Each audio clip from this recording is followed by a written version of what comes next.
I don't want to. When they attack black people after they've been murdered, when they did absolutely nothing wrong, you're pushing us to the limit. And what do I mean by that? You're asking us to talk about history, the history of the South. This is in Georgia. What happened in Georgia? There were savages in Georgia. It was the ancestors of the white right-wingers. They were absolute savages. They murdered people, they lynched people, they raped people, they enslaved people. They took babies from their mothers and sold them as property. You want to talk about savages? Your ancestors were the biggest savages the world has ever seen. So don't you dare call a black man a savage after you murdered him. Don't you dare do that. I'm so sick of African Americans being called violent when the world's worst violence was done to them, not by them, to them, not by them. For God's sake, you want to do racist stereotypes? If it fit anywhere, and it doesn't, but if it fit anywhere, it would certainly fit white right-wingers in the South, who has hundreds of years of history of being savages. Savages. They snatched babies and they sold them as property and they raped their mothers. Savages. That's what they were.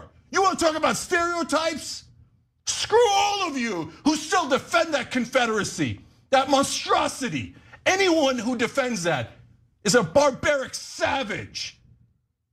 That's why they don't want to teach American history in public schools. That's why there's been a strong orchestrated effort to prevent the teaching of anything that you just mentioned right now. Because, hey, God forbid that, children learn about the real savages in this country's history. In Nigeria, which is, if not the most corrupt nation in Africa, and it is, it could be the most corrupt nation in the world, Minister Farrakhan. Oh, now, Mr. Wallace. It is the most corrupt nation that I have ever covered. I've been there 25 years ago, and I've been there as recently as last year. Fine. So what?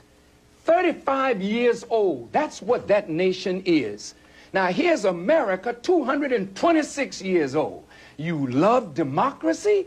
But there in Africa, you're trying to force these people into a system of government that you just have accepted 30 years ago. Black folk got the right to vote. You're not in any moral position to tell anybody how corrupt they are. You should be quiet and let those of us who know our people go there and help them get out of that condition. But America should keep her mouth shut wherever there's a corrupt regime, as much hell as America has raised on the earth. No, I will not allow America, or you, Mr. Wallace, to condemn them as the most corrupt nation on earth when you have spilled the blood of human beings. Has Nigeria dropped an atomic bomb and killed people in Hiroshima and Nagasaki? Have they killed off millions of Native Americans? How dare you put yourself in that position as a moral judge? I think you should keep quiet, because with that much blood on America's hands, you have no right to speak. I will speak